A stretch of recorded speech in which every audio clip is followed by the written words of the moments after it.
and in that whale, like in that That whale. whale, that's a huge animal living in the sea. Niggas like good ain't good enough, so you gotta be great, and I'ma do whatever it takes. Doing what I love for life, and I'll pay the price, and not stopping even if the shit kills me, even if it kills me. Hi everyone, and welcome to MattGron's Scaling Up Journey.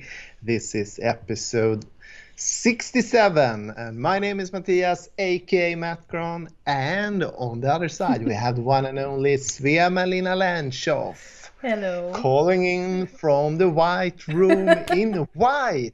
Yeah, welcome. Matthias, you already asked before the episode, where's my backdrop? Well, actually, it's still here. I just had to tilt the computer a bit different today. So yeah, nice. So talking about backdrops, what do you think about my DIY my curtain? Like my, it's actually there's another spacesuit hanging here. Yeah, trying to do what I can to screen out some sun here. We are actually recording at another time today. Yeah, a bit earlier than usual. Yeah, earlier than usual. It's vacation times, and What time is it? So 11:54. So we know it could be tricky to record that time with the sun if it decides to shine in Stockholm. But I saw the weather is going to be amazing the next 1 or 2 weeks. So let's see about that. So Monday means Monday questions, right? And for the first one, I actually want to go into the future with you. Are you ready? Yeah, it seems like you are calling from the future. So. I know, yeah, from heaven. Yeah, welcome to heaven. Svea-Malina, the angel. So let's talk about your future, or iGoMoon's future. iGoMoon. That was a nice name. iGoMoon. I'm immune. I'm iGoMoon. You had your vaccine, so you're now immune. Yeah. iGoMoon. Okay, let's skip that. Okay. So I know we have talked about goals here and there, but I want to know specifically, in 10 years from now, where do you see your company, iGoMoon? Yeah, that's a great question. I'm actually right now I'm working a little bit on the vision, because we have a conference, a kickoff coming up in August, mid-August. So I'm kind of preparing a 30-45 minutes presentation there for this topic. So spot on. I think in the bigger perspective, in 10 years, we are HubSpot's number one partner on the EMEA market. And when I say number one, you can define that by the revenue from the services we are pulling out of the HubSpot ecosystem. And also another big factor here is the customer reviews. It's super important to remember our brand promise. We believe in happy customers above all else. So that's also a way to measure that success. And also, of course, we have the happiest employees. And we have an office in Sweden and Europe and Cape Town. And there is iGoMoon is a 10 million euro revenue company, making 15-20% profit out of that, and we are 100 people. 100 people.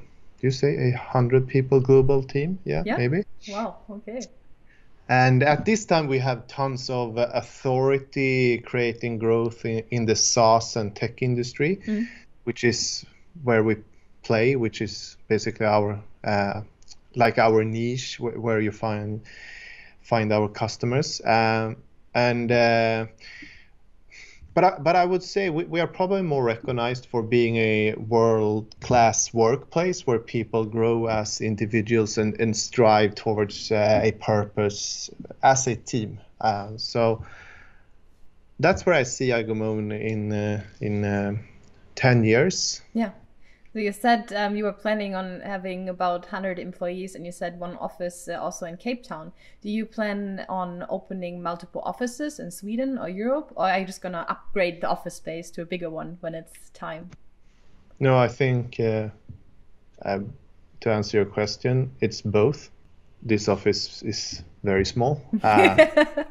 You have that kind of ambitions, but we will upgrade the office several times here in Stockholm, and we also will open an office in Europe somewhere. Okay.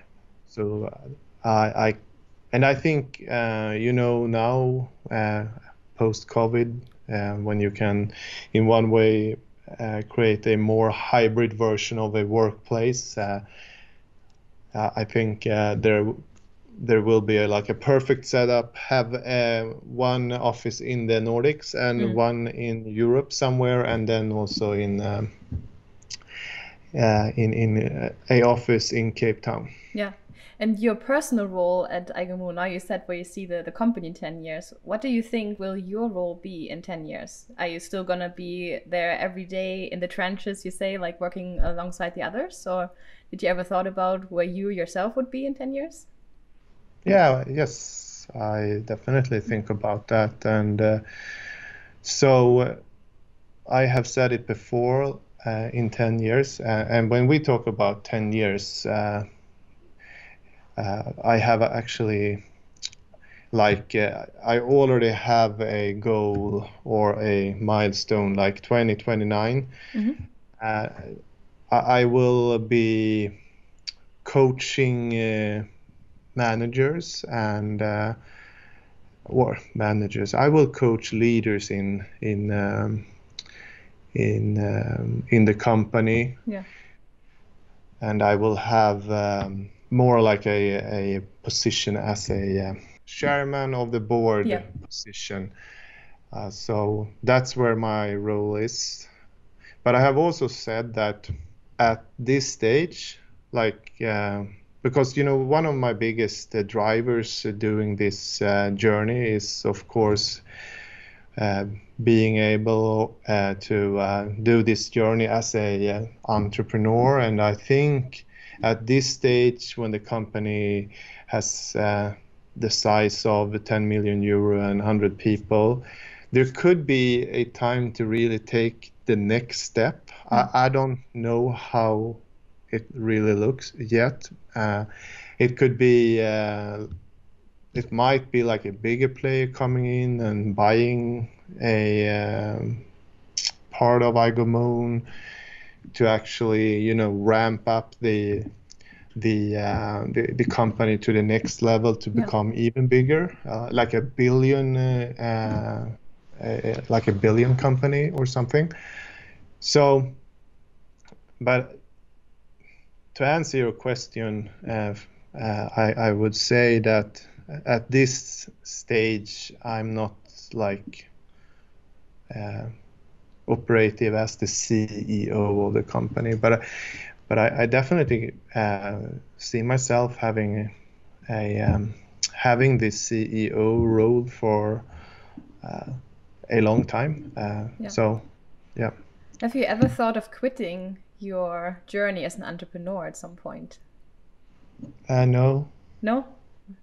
So whenever there was something negative happen, you just moved on to the next thing. Never had any crisis where you thought, I'm gonna this shit. I'm gonna do something else. Never? No. Wow. No. Okay, that's no, cool. I will. I mean, the simplest answer is no, because for me, I don't see any other options. When I'm doing this and building iGoMoon, and but I think it depends. How do I answer the question? From which perspective do you? Because you didn't asked me you ask me from an entrepreneurial standpoint. You know, I'm an entrepreneur, and I have a vision. I have my dreams, and I'm in love with the entrepreneurial process. Like, why should I quit? Yeah. Like, this is not my job. It's not like I'm not. Today I don't like my job. I quit. I you know, that's not the thing. So so it's not because there is how should I say, there is not lack of resistance in the process, so to speak. So of course there is some days there is not fun. There could be like really boring. There's tons of challenges, and but I mean that's also something that makes it very fun. Yeah, I get that. Talking about the challenges and the boring things you just mentioned, do you have some things in your everyday life as an entrepreneur, things that you really like doing and other things you just hate doing or are boring or challenging? So what do you mean with things like tasks, or what? I'm not sure I understand. For example, but it could be anything or certain aspects of your everyday thing. But I would say maybe let's focus on the task that you have to do over and over, and things that you actually really enjoy doing and you're looking forward to, and others that are just, like you said, maybe boring or not your favorites, put it that way. Yeah. So I hate the word tasks in general. Like, sounds so boring. Tasks. What would you say? I don't know. Opportunities. Yeah. I can really feel how my creativity just died when I heard the word tasks. But I definitely, I mean, answering emails, that's not something I think is like very fun. Even if I you know, I like writing the emails in one way, because there's a way to, you know, I write a lot to sort out my thoughts, if it makes sense. So sometimes it's really good for me to actually, and definitely if I should express myself in English, like maybe I write something down before I communicate in like we do now, like so, and I think a lot of like the things I talk about in the blog is stuff I've been maybe writing about earlier in the week, answering an email or something. Even if we are not, you know, preparing or scripting the vlog, I think that's a good way for me to at least make it more concrete to express myself here. So I'm blowing away. I'm not answering your question. But to answer your question, I would say emails is not very fun. Okay. And on the bright side of things, like daily tasks you really enjoy doing on the other side? I think signing new customers, that's fun. Yeah. Yeah, I get that. All right. I have one more question for our Monday episode. And I think we've also talked a little bit about this before, but if there's only one skill you could choose that you would say is the most important one to be an entrepreneur, what would you say? You'd have to narrow it down to one thing. The first thing I thought of is actually self-awareness. I think I have said that before, but I like, if I should translate the words into Swedish, I think that's not a skill, that's more a trait. Yeah.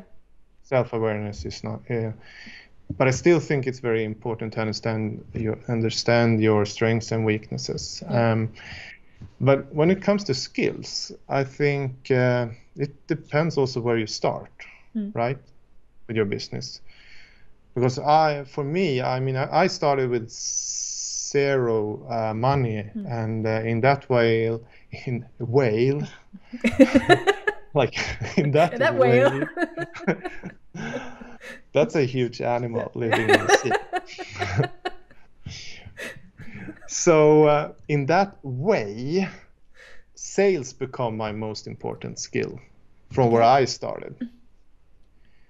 So, but I mean, yeah. Okay. So I think it depends where you start. Yeah, I get that. But I think it's good you said also the self-awareness part, because it's more of a trait, but like I said, I agree. I think that's important to be successful on that journey. All right. That was my Monday questions for today. Unless you have anything to add, I would say let's call it a day. Take down your DIY curtain again and see you on Wednesday.